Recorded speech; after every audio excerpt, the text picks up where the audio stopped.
할렐루야. 새해 복 많이 받으십시오. 뭐 조금 해주셔도 괜찮아요. 이제 몇 주 뒤에 또 한 번 할 테니까 이제 구석이. 어린 아들이 보름달을 바라보면서 엄마에게 물었습니다. 엄마, 하나님은 달 안에도 계시는 거야? 아들의 기특한 질문에 엄마는 하나님은 어디에나 계시다고 설명했습니다. 그러자 아들은 계속해서 질문을 던졌습니다. 그렇다면 하나님은 내 뱃속에도 계시겠네? 평소 이 녀석의 성향을 잘 알고 있는 엄마는 질문이 어디로 튈지 몰라 조심스럽게 대답했습니다. 글쎄, 그렇다고 할 수도 있을 것 같은데. 그러자 이 녀석이 심각하게 말합니다. 있잖아 엄마, 하나님이 아이스크림 드시고 싶으시대. 오늘 예배 마치고 집에 돌아갈 때 오늘 함께 예배드린 아이들의 뱃속에 계신 하나님께서 있잖아 엄마, 하나님의 피자 잡수고 싶으시대 하면 그대로 순종하시기를 바랍니다. 목회 잘하려면 아이들한테 잘 보여야 돼요. 오늘 우리 유치부부터 어린이부, 중고등부, 창립 다 함께 했는데 상당히 예배 시간 지금 잘 있는 거예요. 예배 시간 전만 해도 시끄럽더니 예배가 뭔 줄 아는 아이들, 훈련이 잘 된 아이들. 내가 오늘 설교 짧게 할 테니까 조금만 더 참아주시기 바랍니다. 오래전에 이런 대중가요가 있었습니다. 즐거웠던 그날이 올 수 있다면 아련히 떠오르는 과거로 돌아가서 지금의 내 심정을 전해보려만 아무리 뉘우쳐도 과거는 흘러갔다. 이 노래가 듣는 사람의 마음을 찌르르하게 하는 것은 단순히 실현당했기 때문이 아니라 아무리 뉘우쳐도 과거는 흘러갔다라는 이 메시지 때문입니다. 이제 2011년은 좋았든 나빴든 과거의 일이 되어 흘러가 버렸습니다. 아무리 뉘우쳐도 그것은 이제 우리 손을 떠난 시간들입니다. 돌이킬 수 없는 흘러가 버린 시간들이죠. 그럼에도 왕년에 하면서 세월을 보내는 사람들이 있는데 쓸모없는 추억입니다. 노인과 젊은이는 어떻게 구분하는지 아십니까? 과거를 자꾸 회상하고 그때가 좋았어, 내 때는 정말 재밌었어, 잘 되었었어 하면서 과거를 회상하는 이는 노인이고, 앞으로 잘 될 거야, 괜찮을 거야, 미래를 지향하는 이는 젊은이랍니다. 나이를 얼마를 먹었든지 상관이 없습니다. 마음가짐이, 그 의식 상태가 과거 회상형이면 노인이고, 그러나 미래 지향적이면 꿈이 있는 젊은이랍니다. 성경은 어떨까요?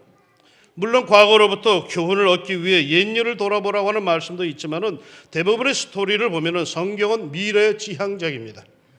아브라함을 봅시다. 하나님은 아브라함에게 갈대아 우르의 안정된 환경, 그리고 친척과 아버지의 집을 떠나 하나님께서 앞으로 지시할 불확실한 미래를 향하여 나아가라고 하셨습니다. 그리고 그는 주체하지 않고 미래를 내다보며 길을 떠납니다. 모세를 봅시다. 고통스럽기는 했지만은 안정된 애굽, 누리던 모든 부귀 영화를 다 내려놓고 미래를 향해서 결국 약속의 땅을 향해 빈 털터리로 떠납니다.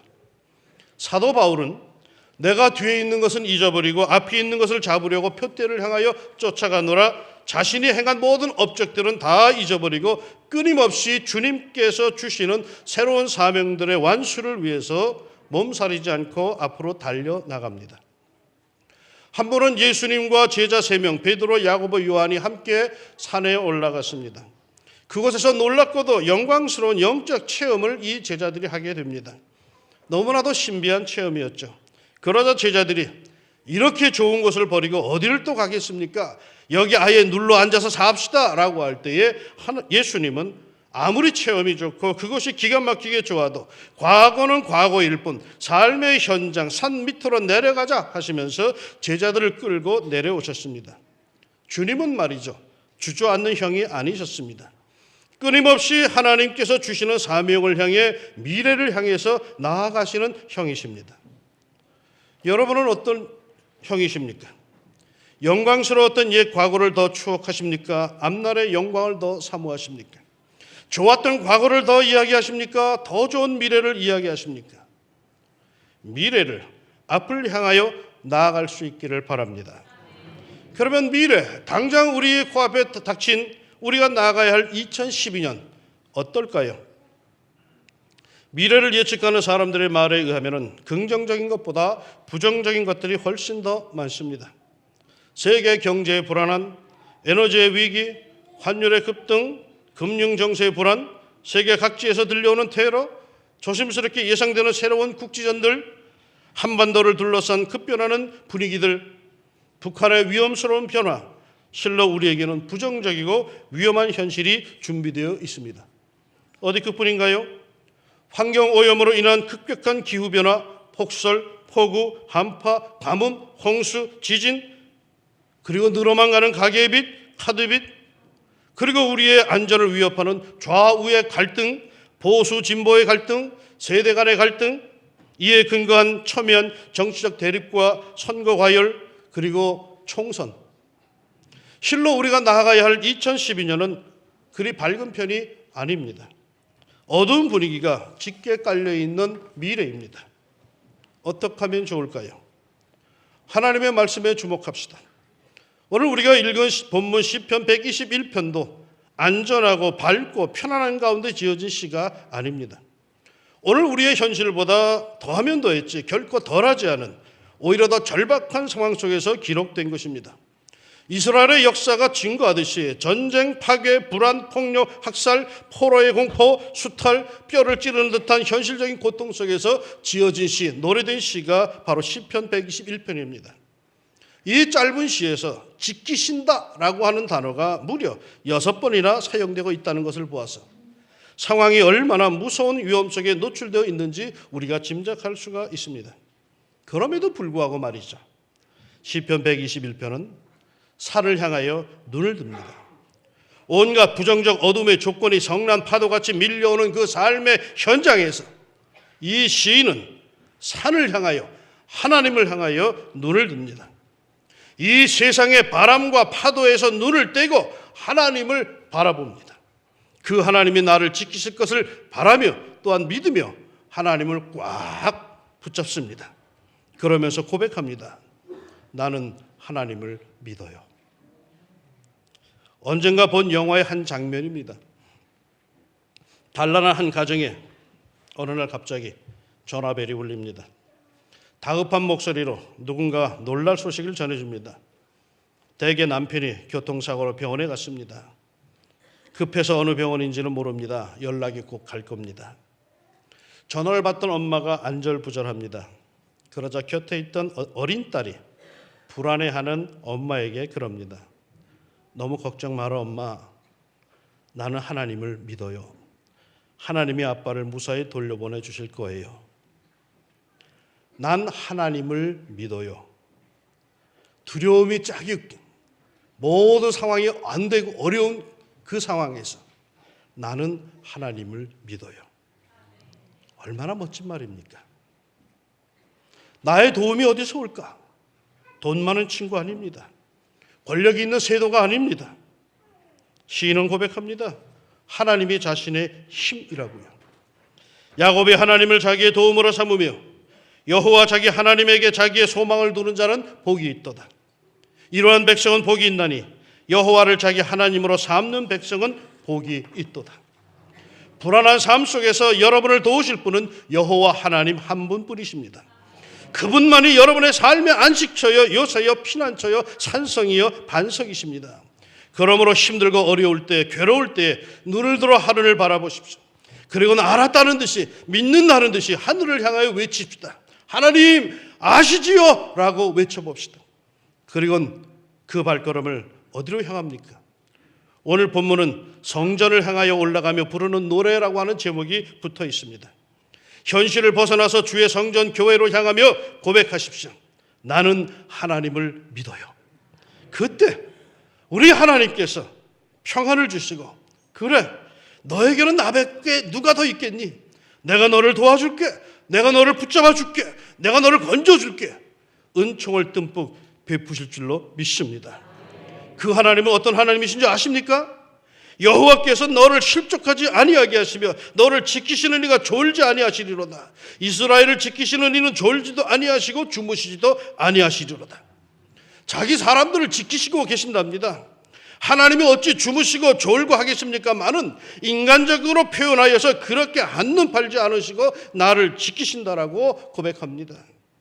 여호와는 너를 지키시는 이시라. 여호와께서 내 오른쪽에서 내 그늘이 되시나니 낮의 해가 너를 상하게 하지 아니하며 밤의 달도 너를 해치지 아니하리로다.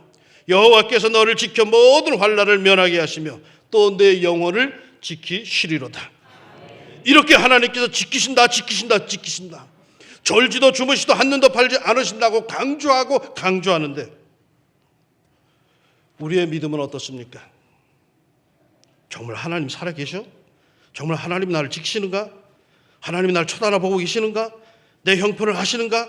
정말 도와주실까? 끊임없는 근심, 걱정, 불안, 초조. 마지막 절이 이렇습니다. 여러분, 여호와께서 너의 출입을 지금부터 영원까지 지키시리로다. 영원까지 지키신다고 약속을 하셨습니다. 출입이라고 하는 것은 나의 모든 삶을 칭하는 말입니다. 내 생을 온통 지키시고 살피시고 도와주시는 하나님, 이렇게까지 나를 지키신다는데 왜 우리가 두려워해야 합니까? 왜 우리가 불안해해야 합니까? 우리 이런 하나님을 굳게 믿고 경배하며 이 하나님으로부터 오는 평강을 누려봅시다. 미래를 예측하는 경영인은 망한다고 합니다. 왜냐하면 우리의 미래는 예측 자체를 불허하므로 예측한 것에 사로잡혀 있다가 기회를 상실하기 때문이라고 합니다. 우리의 미래, 성도들의 미래는 하나님께 맡기고 살아야 합니다. 여러분의 지혜에 맡기고 살면 안 됩니다. 하나님께 맡기고 살아야 합니다. 2012년 알 수 없는 미래의 시간을 달려가는 여러분, 우리는 이 하나님을 믿는 사람들입니다. 우리를 지키기 위해서 졸지도 주무시도 한눈 팔지도 않으시는, 마치 눈동자같이 우리를 사랑하시고 지키시는 그런 하나님을 믿는 사람들입니다. 나는 이 하나님을 굳게 믿습니다. 그러기에 이 하나님을 믿는다면 2012년 한 해 동안 이 왕십리 중앙교회 성전을 드나들 때마다 이 고백을 하십시오. 내게 부족함이 없으리로다. 어째서 내게 부족함이 없을 것인가? 이유는 하나입니다. 여호와는 나의 목자시니. 여호와 하나님께서 나의 목자가 되셔서 내게 부족함이 없을 겁니다. 어떻게 그렇게 될 수 있을까요? 그 비결은 말이죠, 내일 새벽부터 한 주간 펼쳐집니다. 헌신과 축복의 새벽 기도에 나와서 여호와는 나의 목자라고 고백하십시오. 나는 하나님을 믿는다고 고백하십시오. 진정 여러분에게 부족함이 없는 한 해가 펼쳐질 것입니다. 새벽 뒤에 의미 있는 퍼포먼스를 한번 해보고 싶습니다. 제가 선창을 하겠습니다. 여호와는 나의 목자시니, 그러면 여러분이 그 다음을 대답하십시오. 분명하게 크게 자기 입으로 시인하며 대답하는 이들에게 그대로 역사될 줄로 믿습니다. 여호와는 나의 목자시니, 여호와는 나의 목자시니, 여호와는 나의 목자시니. 할렐루야. 기도합니다. 하나님, 들으셨습니까? 왕십리 중앙교회 성도들이 신년벽두 1월 1일 주일 예배에 모여서 하나님께 예배하며 여호와는 나의 목자시니 내게 부족함이 없으리로다 고백합니다. 그 믿음대로, 그 고백대로 되게 해 주시옵소서. 우리가 아무리 새해 복 많이 받으세요라고 말해도 하나님이 복을 주시지 않는데 어찌할 것입니까? 하나님, 그것보다도 여호와는 나의 목자시니 내게 부족함이 없으리로다. 차라리 이 고백을 하는 이들에게 그 고백하는 대로, 그 믿음대로 올 한 해 365일 하나님께서 친히 목자가 되셔서 부족함이 없도록 저들을 이끌어 주시옵소서. 그래야 언제나 왕십리 중학교의 성전의 문을 열고 드나들 때마다 여호와는 나의 목자시니 내가 부족함이 없다라고 고백할 수 있게 하시고 그 믿음 그대로 저들의 문제들이 해결되어 나가게 하여 주옵소서. 지금도 해결되지 않은 문제 때문에 고민하는 사람들이 있습니다. 지금도 여전히 참으로 원치 않는 곳에서 아버지 하나님을 바라보는 이들이 있나이다. 하나님이여, 하나님께서 친히 저들의 목자가 되어 주시사 부족함이 없다고 고백할 수 있도록 모든 삶의 환경을 선하게 인도하여 주옵소서. 하나님을 사랑하는 자고 그의 뜻대로 부르심을 입은 자들에게는 모든 것이 합력하여 선을 이루느니라. 이 약속의 말씀이 그대로 이루어지도록 우리의 목자 되신 여호와 하나님, 우리에게 부족함이 없도록 선하게 주장하여 주시옵소서. 예수님의 이름으로 축복하며 기도합니다. 아멘.